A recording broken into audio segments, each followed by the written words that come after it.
somebody, don't die. People keep killing them by putting poisonous stuff on the plants. I'm helping it by putting sugar and water.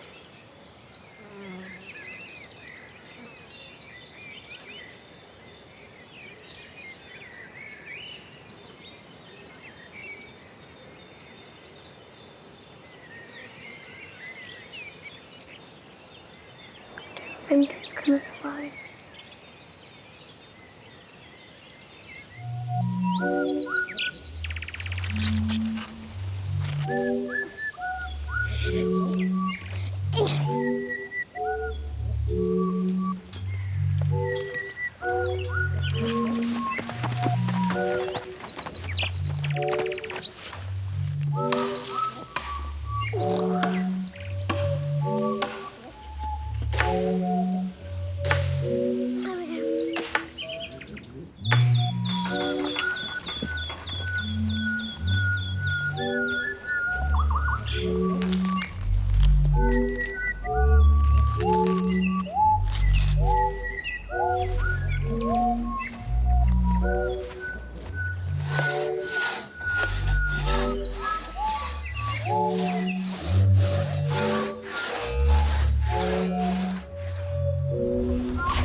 We are now in the open day. Look at this. Say hello. Mouth dribbling cider.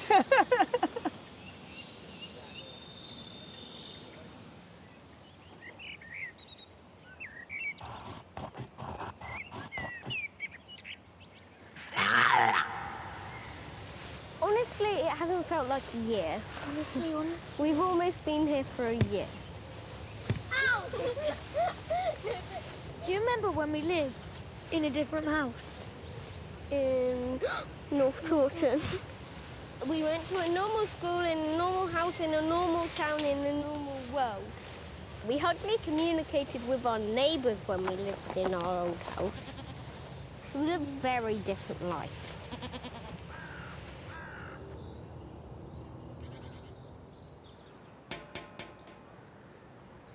It's quite a long old process, really. Packing up 25 years worth of stuff from our house, shutting down our business, stopping the job that I was doing. You know, it's far too difficult to live sustainably, living a normal, standard life. And felt guilty about that for years, really. That's why I came here. Our main aim is to be sustainable and trying to live off-grid as much as possible and fossil fuel-free, consume less and live in a way where there's different reasons for existing than paying the mortgage every month. Shh.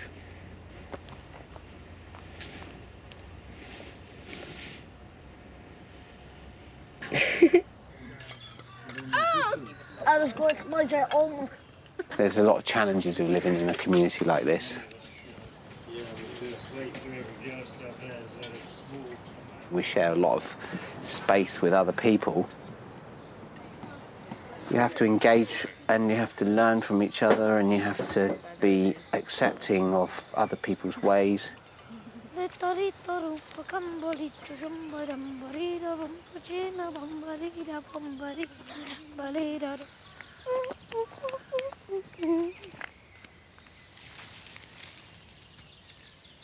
Bertie, I'm gonna really miss you. It makes me feel a bit older going to a bigger school.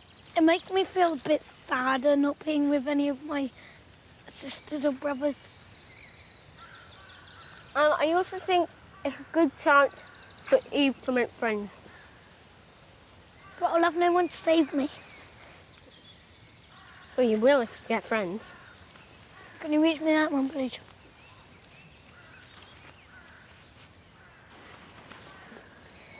Okay.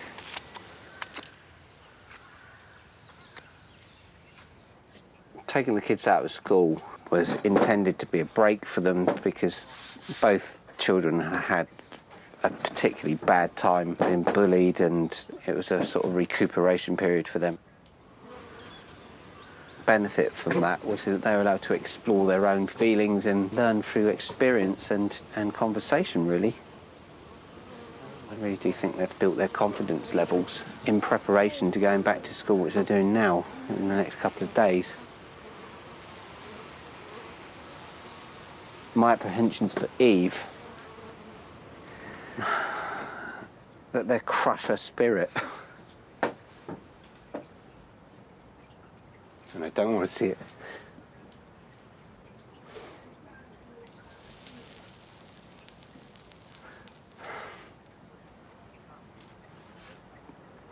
I don't want to see that happen to Eve.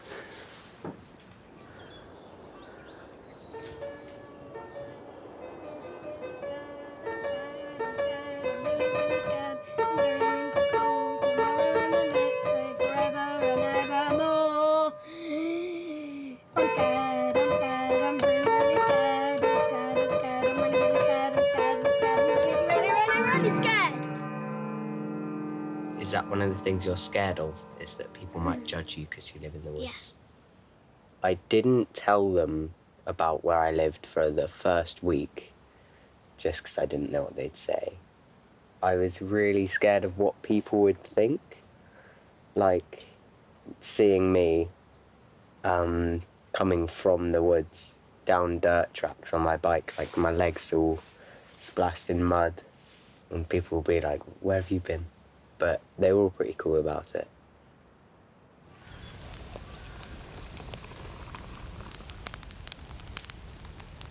They've had a tough time at school before, so I just hope that this time it's going to be a fresh start and better for them. I'm not particularly worried about them having to... The school side, it's more the social side that I'm worried about. Some people think I'm depriving my children of a lot because this is quite a frugal way of living. I don't expect everybody to up sticks and move to the forest, because obviously this is the most extreme, maybe, way of self-sustainability that isn't going to suit everybody. Every little change we make can help the world, and we can only start with small steps. We can't stop people flying on jumbo jets or driving their cars every day, but we can suggest they take more walks, or don't buy so much plastic, or try and buy local, and hopefully those little changes will have a ripple effect on everybody. And I can feel good at night knowing that what we do is the best we can do. And our pace of life means that we enjoy everything so much. We appreciate things because we don't take them for granted, because, you know, we have what we grow. Turn that round, upside down. What is that? That's cornbread. Turn that upside down. Ah!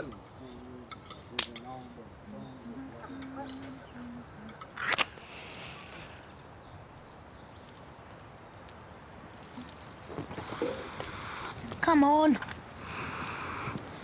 That's it, that's it. Boom!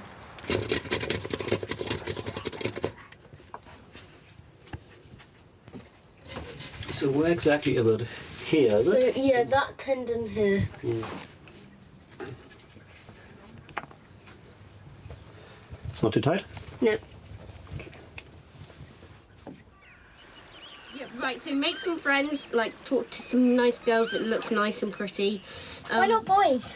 Because they're always talking about football and stuff. And then meet the teachers, be really nice to the teachers so you're like a goody two-shoes, because like first impressions, you know what I mean? Yeah. And then, yeah. Don't fart. Don't fart.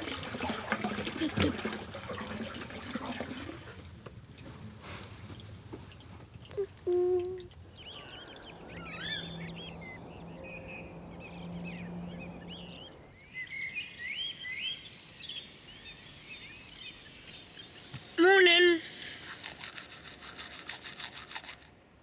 Oh, the dress, it's a bit too big.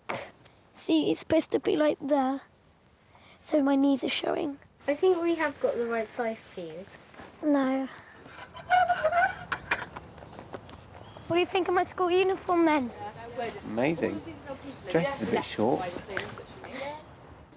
Bye. Right, see you later, Stevie. And if there's any bullies. Kick them in the face, I know. Bye, love you. See you later. Love you.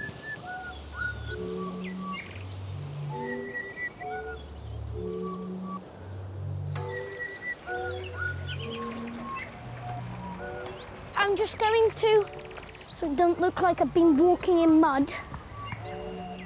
Oh, I'm scared, Mummy. It's fine, Dad. Okay? Love you. See you at school. She was upset when we got there. Why? She suddenly had a moment. She just went woof, flush, cry. What if nobody likes me? But she was okay. You all right? Yeah, I'm all right now. I was upset.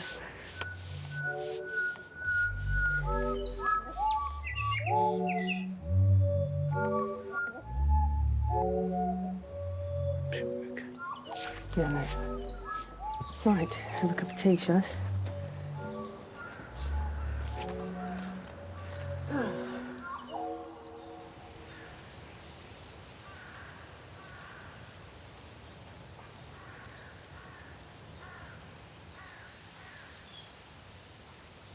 Are you talking to God? Big God, Big Bob. Verity, we saw hazelnuts that big, and we pick them and we eat them. And Oh, really? Did you eat them? I'm gonna wear these tomorrow. What? What? I missed you, I did. I tried not to burp or sneeze or fart.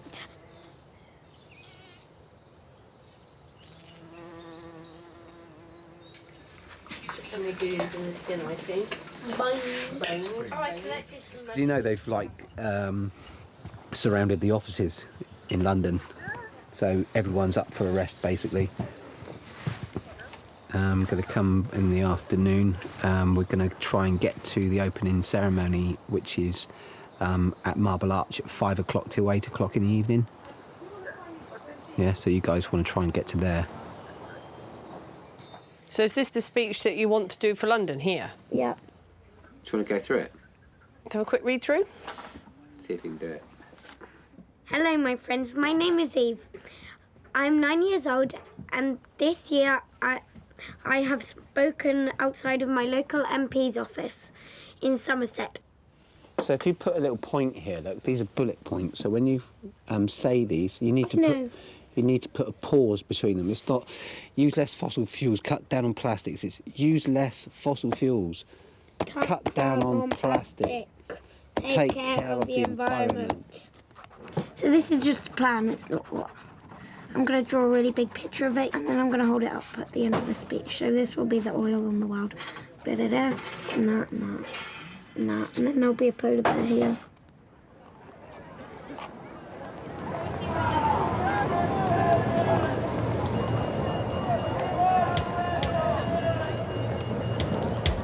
We are not here to negotiate. And we will continue to mobilise. We will continue to demand that scientific realities are respected. We rebel in love for each other. We rebel in love for our wonderful living world. We rebel in love for the better people we can become. And what was impossible one moment suddenly becomes possible, even inevitable, the next moment. Now I want a big hand for one of our school climate strikers. A big hand please for Eve Tizal.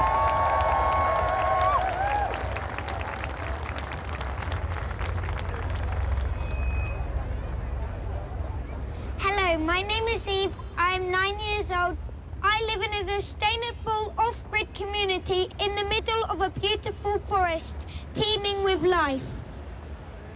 But I'm afraid for the future. When I'm older, I would like to see the bees buzzing through the flowers and the butterflies flying through the forest and hear the birds singing in the trees. but I'm scared. I'm scared that this is all a dream and that I'm living in a planet that is dying. We must consume less and spend more time doing things together to help the planet. So many people have been doing this for decades and are trying to make a difference. But we are being beaten by the ones who would rather have a pocket full of money than a planet full of life. The storm is coming. We need to make some noise. That is why I'm here today. That is why I'm banging my drum. Wake up, people of the earth. Wake up, leaders of the world. The world is dying. The future is in your hands. Act now.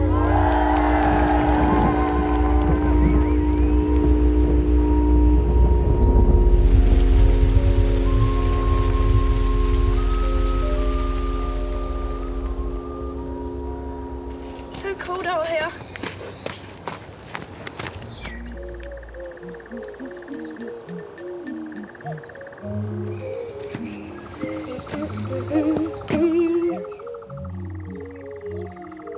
I'm so proud of Eve, you know.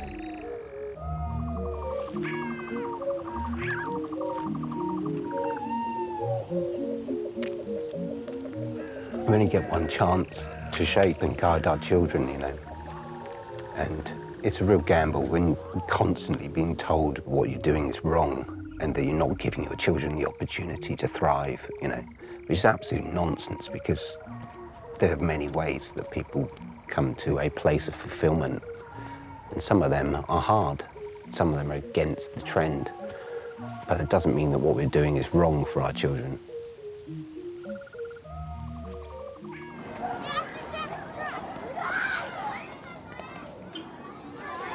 I saw you do your speech on YouTube. Seriously? Yeah, I've seen it. I don't know Eve design it. Came up with the video. Yeah. Really? Yeah. So what happened to you in London? I did a speech after this person who made Tinker's Bubble. What? Made Tinker's Bubble. Wow. And so I did my speech in front of like 2 million fans and people. I went to Chinatown. Wow. Actually in China? No, in London. Oh. I thought you had to went to Chinatown. So when you joined the school, were you like, what was your feelings? Before I came in, I was crying. Why? I was scared that no one would like me. Well, here you are. Well, here you are, yeah.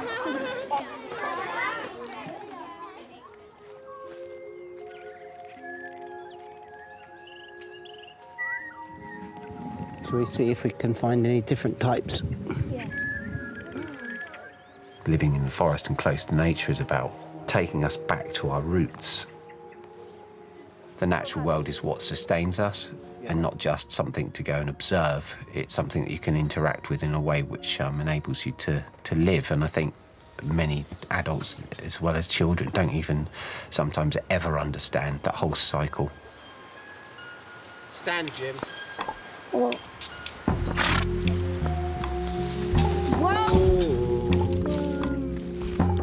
When he trots, it's a bit more difficult because it's a different rhythm and you have to rise up and down. I have to go up and down on my stirrups. If Eve was to choose to take forward and champion the needs for humanity to interact better with nature and live life alongside nature, she'll have a much deeper understanding of that and to be able to take that message forward from a place of knowing.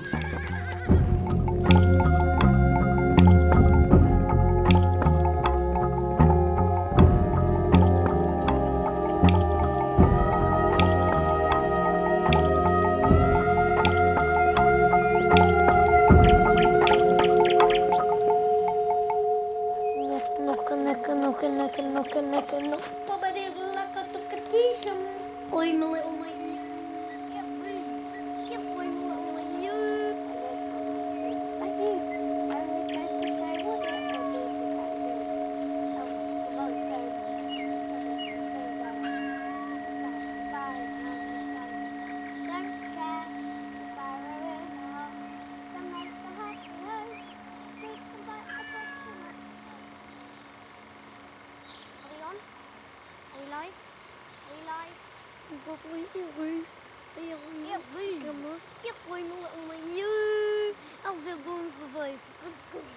buttons. Oh, good, I've been making still with those. I've been making Tom jokes. What's the lower Dalmatinas? Someone's close up on his buttocks. What was the shishling? Oh, where's the shishling? I struck her and she went, ow! About Tom Chad on the water. That was one of the film. Yeah, look,